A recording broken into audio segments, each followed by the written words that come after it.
Chris, we're having a bit of a food theme in this episode. Okay. Because we're going to be joined later on by Henry Dimbleby, who was the government's food czar and used to run the restaurant chain Leon. Yes. And which explains why we have, for those listening rather than watching, a range of foodstuffs on the table. Yeah, we're not going to make him do a recipe. It's not like ready, steady, cook, What can you make out of a chocolate cake, a lump of mature cheddar, and 2 litres of semi-skim milk? You know what you can make with it? A quiz of you about the inflation rate for all those different foodstuffs, because that is the thing that's keeping inflation high. And so our friends at Kantar, who monitor the Newscast basket of goods of key items, gave us an update this week. How much do you think that cheddar cheese has gone up by in a year? So we're quite big fans of cheddar cheese at home, so I'm aware of this going into the old basket. And it's more, isn't it? It's quite a bit more than these kind of headline rates that we hear about.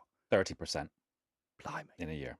Right. That delicious cake, I'm not sure how delicious that cake looks under these lights. That cake, how much do you think that's gone up by in a year? Pretty good to me. I reckon, again, with Sweet Tooth family, that's gone up, but not by as big a percentage as the cheese. 22%. But again, massively more than the numbers that we hear about. And then, I'm not going to give the game away, but the milk, that's gone up the most. Is that? Gosh, I wouldn't have guessed that, actually. And that's actually, I mean, the most kind of like day-to-day staple. What are we talking? 35, 40%? I'll take your first answer. 35%. 35%. So good that you got the quiz question right. Not so good that milk is so expensive. Right, lots to chew over, and I have a feeling I'll probably make that pun again on this episode of Newscast. Newscast from the BBC.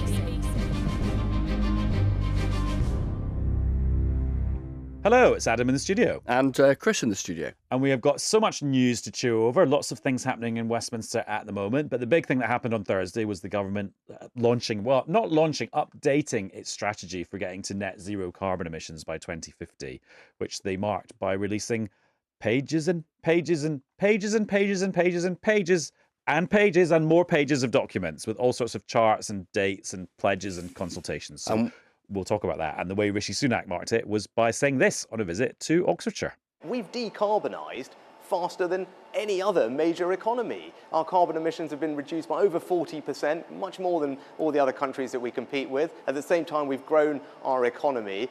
So we've got a good track record on this, and actually today's announcement demonstrates our leadership in multiple areas that are going to help improve our energy security and get bills down. Take offshore wind, for example. Not only do we have the world's largest offshore wind farm, we also have the second largest, the third largest, and soon to be the fourth largest as well, as a sign of UK leadership in this area. And we can discuss that now because we're joined in the Newscast studio by Emma Pinchbeck, who's the boss of Energy UK, the Energy Trade Association. Hello. Hello. And Liz Kendall, who is the Shadow Health Minister. Hello. Hello.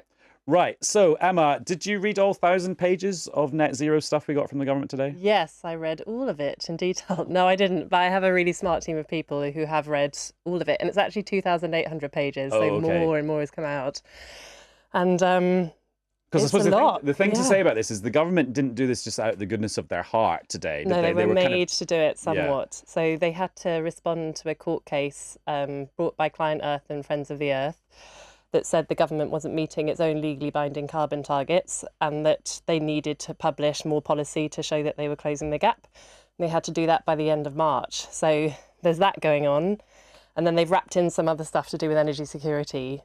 And long story short, it's a lot of things that we've been promised for a long time,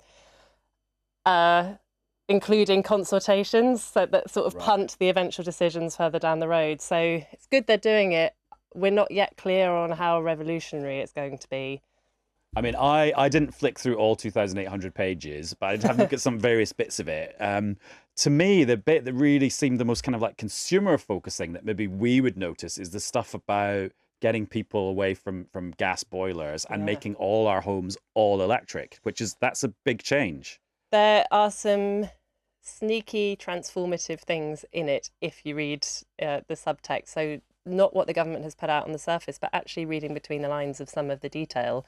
And one of those is that they've committed to 29 million heat pumps per year eventually, with a kind of trajectory to get there. Now we install roughly that many of boilers a year, which sort of suggests to you that they are on track for full electrification of heat. And they've also said that hydrogen-ready boilers will be counted as fossil fuel boilers for this acceleration scheme. So it shows that they're really committed to that heat pump pathway, which is very interesting and potentially exciting. And the other really, it's just so geeky, the other really exciting thing is they're proposing moving green levies, which are currently funded across all of our energy bills and pay for some of the things we've been talking about, like heat pumps and wind turbines and energy efficiency. And they're saying that should be moved into general taxation, or maybe onto gas or some other thing that isn't artificially making electricity, the fuel of the future, very, very expensive when it should be cheap. Unfortunately, the timeline on that, when you look at the detail, means it's going to be a post next general election thing. And if I had one message for government, it's having been very rude to them about needing to have more detail. Now I've got the detail. What I quite like is more ambition again. So I would like that ratchet up, and we've been promised it this autumn. So it's the Chancellor's job now to do something greater than they've done previously. The really tricky thing here, and I suppose it's a thought for both of you really, is that whenever we talk about this kind of stuff, it's inevitably long term because it kind of has to be, and yet it collides with something that is inevitably short term, which is electoral cycles, and it's perfectly rational for individual governments or politicians to think in the relative short term because of the nature of the kind of democratic process and how that works out. Liz, I wonder how you reflect on that. It's quite interesting if you look at the difference with other countries who face the same electoral cycles. I think in particular of America and what Biden is doing with the Inflation Reduction Act. And their strategy is to put in significant public government investment over a long term, which gives the private sector the security and stability to know this is going to happen. We will invest ourselves in the models, in the technology to make it happen. You say the long term, but I mean, I don't know, a future administration might unpick it. Yes, but in the States, they've set a pathway and they've said, this is what we're going to do. And you can already see it having an impact in getting that private sector investment in. And what was one of the most interesting things for me this week was when Jeremy Hunt really criticised the Inflation Reduction Act, and talked about distortive, and distortive subsidies. And for me, you are never going to get the scale of the change as quickly as you need unless you have that fundamental strategy of a partnership between the state and the private sector to make the changes happen. And that, I think, is what's lacking from the current government.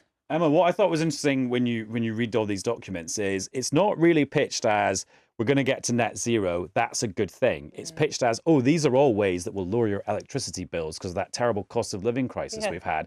Is the government actually being honest about the transformations that they've got planned for the whole economy to get to net zero?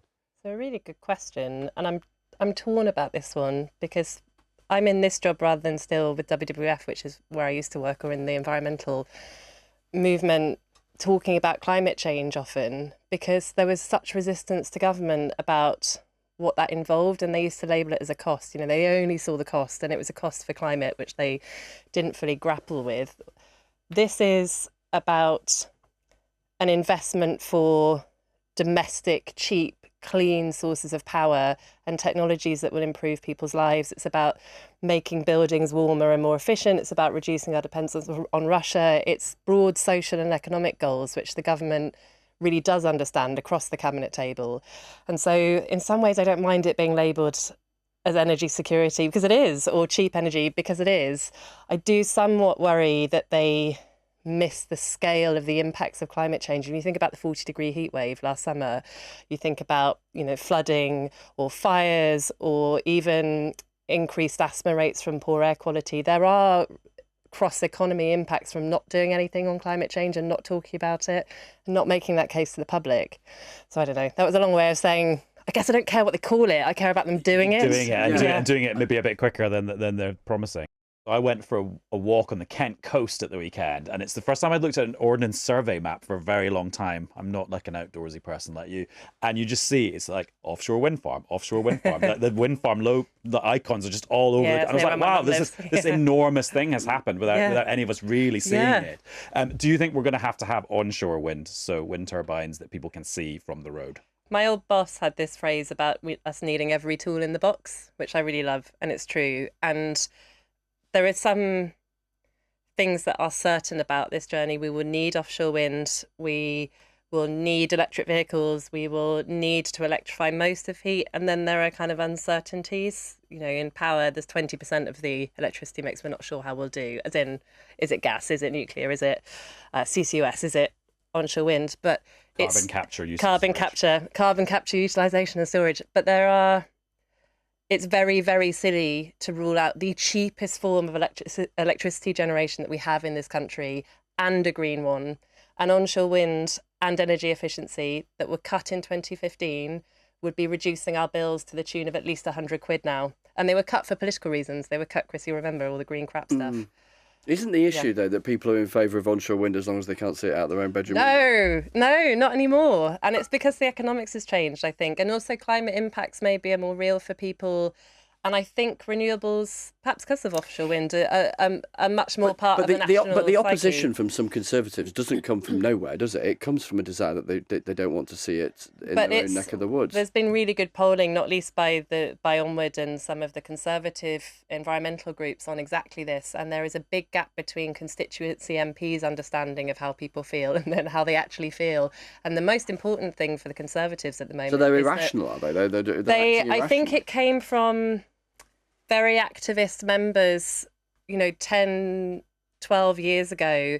And actually it was to do with a broader political ideology debate that climate got dragged into, rather than it necessarily being about the onshore wind. The public is so much more sensible and balanced sometimes than politicians or maybe the media think. You'd happily have them in Leicester, would you? Loads of onshore wind? Yeah, and I see we've had a big push in Leicester with solar power on the roofs of our schools. It's starting to happen everywhere. People see it, and their kids are really into it as well. They really are. They are the eco warriors. And just very quickly before you go, Emma, are we going to see the return of the normal energy bill market where you can shop around for a good deal? Because that has not existed for the last year because just everyone's been at the price cap. Are we going to be able to shop around again soon? It's really hard to say. I'm not just avoiding the question. The retail market is in perpetual crisis because it's loss-making as a whole. It's often overlooked in government policy. There is some stuff in retail in here, but it's a promise, down the road consultation. So I'm not sure. The other thing to say is I think we use the word normal advisedly. We're not going to see bills fall down to the levels they were pre-gas price crisis, and most of our customers are still going to be struggling into 2024, which makes doing this stuff, getting off expensive gas, transitioning the system, moving costs from bills into taxation, responding to the Inflation Reduction Act, really, really critical before the next general election. Well, Emma, thank you very much for coming in. Thank you. Okay, Liz, after making you an energy expert temporarily for 15 minutes, let's go to your policy area now, which is health. What did you make of the stats that came out this week showing that only 29% of people are satisfied with the NHS? I think it is shocking, but not, surprising. Just rock bottom satisfaction with access to GPs, A&E, waiting lists, and it's not just based on headlines. It is actual, real experience. I mean, even just talking about myself, I need to see a GP about something, but it's not an emergency. So I can't book on the day. And when I look to try and book ahead, every single appointment for a month is booked, which means I can't see a GP about something that I might need to get a referral for. And my parents' friends, they don't believe an ambulance will come. So they've got a little plan where if somebody collapses, who will come and help pick them up and who will help drive them to the hospital. It's like a sort of vigilante ambulance service. Exactly. And this is just in my family. And the knock-on consequences we're building up so many problems for the future, because if problems get worse, it'll end up terrible for the person and more expensive. It's one of the biggest reasons for the increase in economic inactivity. And the truth is that, it's not just that decent public services require a growing economy to put the money into the public services. It's that our economy depends on good public services, because if people can't work because of mental and physical ill health, or because they have to give up work because they're caring for an elderly relative and they haven't got the social care system, the system isn't working. And we need a completely different 10-year plan of investment and reform. How soon after a Labour government is elected will people notice that situation changing? Is it like a year, 2 years? The next Labour government after that, when they get re-elected? Well, we have to make an immediate start and in a plan show when people can start to expect results.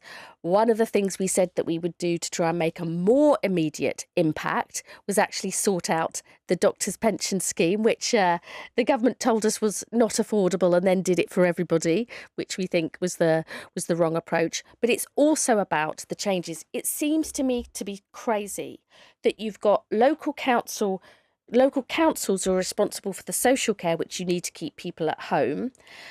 The hospitals want to get people out, but you've got two separate budgets. If you had a far more joined up budget and team, you would be putting the investment where it needs to be, which is at home. And I think that people don't expect everything to change overnight, but they do expect changes, and it is possible if you have a plan. We're going to be talking to Henry Dimbleby in a bit, the government's now former food czar, about the whole question of, well, our collective health and obesity and relationship with food. What's your instinct about the role that government should or shouldn't have when it comes to the very personal decisions that we all make around what we decide to eat, but then the kind of landscape we all exist within, which is the kind of advertising that we all consume around fast food and the temptations that we all face around that? Because it's a really tricky thing, isn't it, about what in the end a government should do and the business of the state or not to be either finger wagging or nudging. You know, I was actually in the Department of Health at the time when we did the ban on smoking in public places. I remember how controversial it was, but actually the public was ahead of us at the time. We set the framework. We weren't banning smoking, but we were making that more difficult. Or if you look at limits on salt and sugar in food, people going mad about saying that's the nanny state. Well, you can still sprinkle your own salt and sugar on if that's what you want, but we're setting a framework which is shifting expectations, shifting the products. I think you've always got to put the diet and the staying fit and active hand in hand, and that's what we need to see, and that can only be done in working in partnership with our local councils, with the companies that are producing the products to make even greater changes. I'd like to know how many calories there are in alcohol. That's another really big issue. Calorie counts on. For me, I think that knowledge is power. Oh, so you'd be in favour of like calories? I think we need to look across the board at all of this to see what it is that we're consuming, so that people have got the knowledge and the information to do that. I really do, because in the end, I'm not going to tell people what to do. You've got to give them the power and the knowledge to make the changes that for themselves, but also the ability to do that. And so I think it is both the consumption and the activity hand in hand. And that's at the heart of what I think a health service rather than a sickness service should really be. Liz Kendall, thank you very much. Pleasure as always. Well, now our next guest is here. It's Henry Dimbleby, who co-founded the restaurant chain Leon and was until recently the government's food czar, and he's now got a book out. Hello. Hello. So normally when we have guests, when we're getting ready to record, we check the mic level by asking them what they had for lunch. And normally that's just a random question, but actually for you, that's life, that's business, that's everything. That is, yeah. So what did you have for lunch? What did I have for lunch? Say it right into the microphone. Funnily enough, weirdly, I had a thing called a superfood salad. Not in Leon, because I think we invented the superfood salad in this country, but it's now spread everywhere. So I had someone else's superfood salad: pickled cabbage, quinoa, broccoli, alfalfa sprouts. Are they all superfoods? What is a superfood? Well, there's actually no such thing. No. And funnily enough, the superfood salad in Leon is no longer called a superfood salad because whatever it's called, the Advertising Standards Agency didn't said. like it. Right. So now we've changed it. I mean, I'm not involved in Leon anymore, but we changed it to a super salad. But everywhere else, you can still buy a superfood salad. Oh, That's interesting. ludicrous. Also, I read in your book that you claim to get more than your 5 a day every day. Yeah, I mean, So that came out much more like accusatory than I meant it to. no, I thought I'm impressed. I'm impressed. I thought you were in awe. Yeah, I am. Yeah. Yeah, I really like vegetables. So, and it's actually not that difficult. Do they all have to be vegetables? No, come on, it is difficult. If you're out and about, if you're like going to motorway service stations or like rushing from press conference to press conference, it is quite hard. If you are, as we say in the book, if you go to a motorway service station, it's actually quite difficult to buy food. There are many food type substances, but no, it is hard. It's hard. But if you,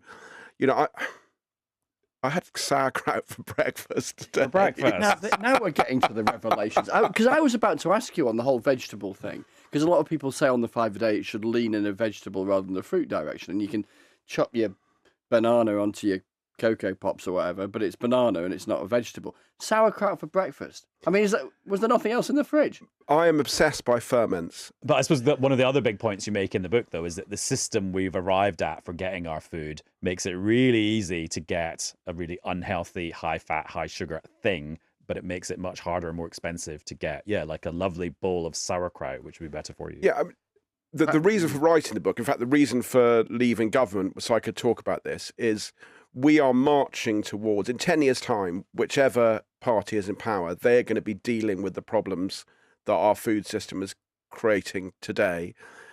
Type 2 diabetes alone is going to cost more in the NHS to treat by 2035 than all cancers do today. Chris Whitty, during lockdown, unnoticed by a lot of Chief people, Medical Officer for England. yeah, he was doing an online lecture about the problems of diet, and this is because we have an appetite that is ancient.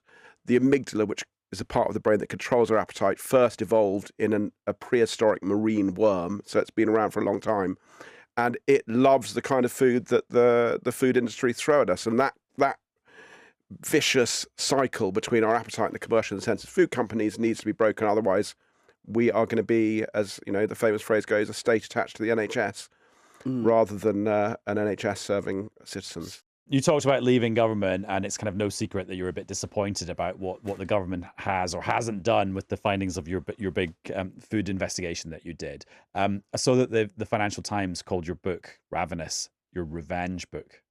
Well, there are a lot of good stuff that they're doing. On the environmental side, they're doing good work and they're moving in the right direction. With a little nudge from Marcus Rashford, who campaigned for some of my recommendations, they've done good stuff on schools and on food poverty. But after Boris Johnson came out of hospital saying, I almost died because of my diet, and was going to push ahead with things like very popular policies like restricting junk food advertising to children, they have gone backwards. And if you look at the Health Secretary, Steve Barclay's latest kind of thing about how he's going to help the NHS, he talks about prevention, but it's not prevention at all. It's early diagnosis. And, Winston Churchill said that the greatest asset a country can have is the health of its citizens. And at the moment, the NHS, we're not focusing on that at all. And we need to focus on becoming healthier. Andy Haldane, who used to be the chief economist at the Bank of England, not exactly a kind of left-wing firebrand, he said that the biggest thing holding back growth is our ill health. And so what that looks like is the NHS is growing and growing and growing, sucking in resource from the rest of the government because they can't afford to let the NHS fall down. And simultaneously, in a low-growth world, no lower tax receipts. And so we're miserable and sick and impoverished. And there is just very little the government is doing on that looking forward thinking. What do you say, though, to a newscaster listening to our conversation who says, what business is it of the government about what I have for my tea? Well, the business of government is to clean up. The free market is a fantastic thing. It gives us all sorts of things that you'd never imagine you could have.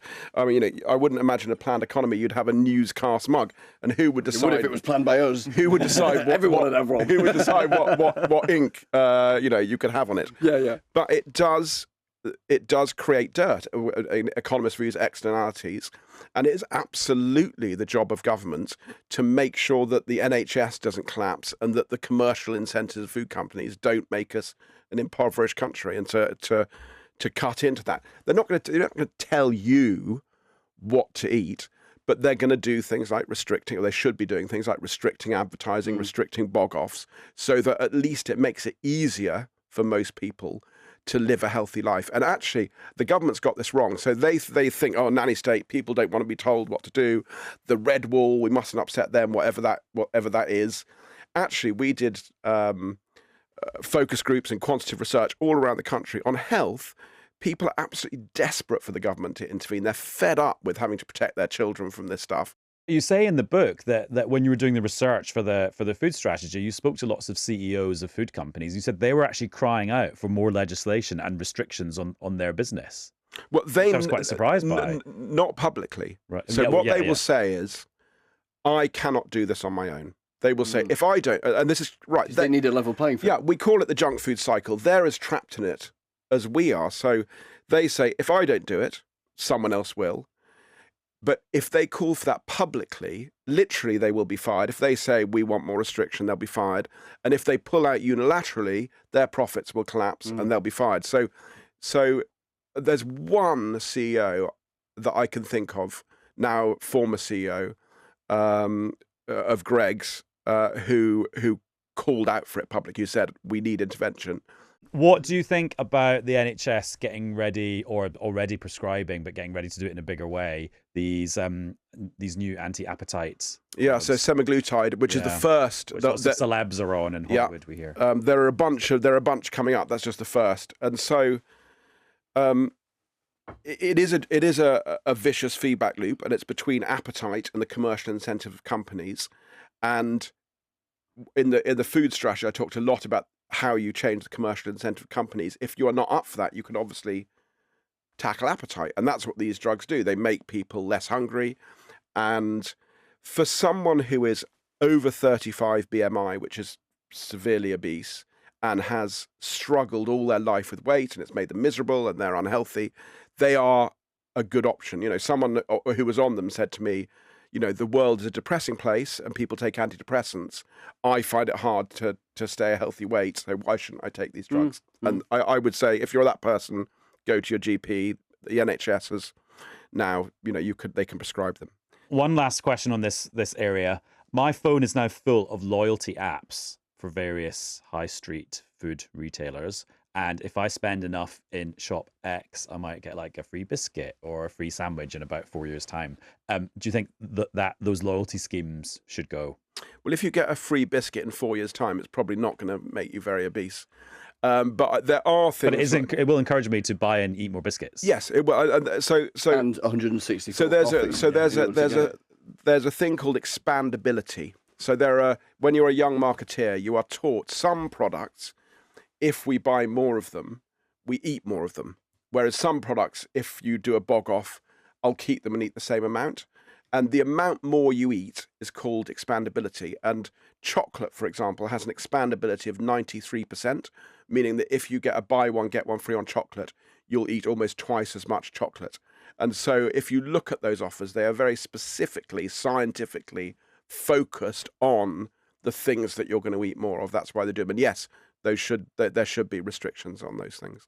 Henry Dimbleby, author of Ravenous, thank you very much. Thank you very much. And that's all for this episode of Newscast. We'll be back with another edition of the podcast very soon on BBC Sounds. Bye. Bye-bye. Newscast from the BBC.